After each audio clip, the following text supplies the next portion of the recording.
కష్టంలోంచి మన బుద్ధితో మనం పైకి రాలేం. అట్లా ఇరుక్కుపోయాం. ఇరుక్కుపోయినప్పుడు ఆపద మొక్కులవాడా అని పిలుస్తాం. ఈ ఆపద నుంచి నన్ను తప్పించు. మొక్కేం పెడతాం? మన శక్తి కొలది.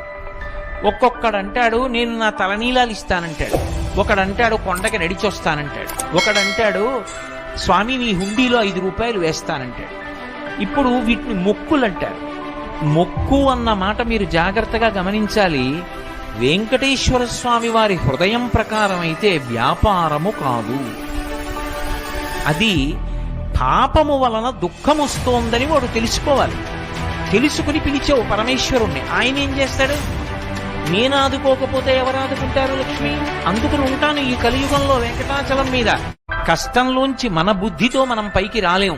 అట్లా ఇరుక్కుపోయాం. ఇరుక్కుపోయినప్పుడు ఆపద మొక్కులవాడా అని పిలుస్తాం. ఈ ఆపద నుంచి నన్ను తప్పించు. మొక్కేం పెడతాం? మన శక్తి కొలది.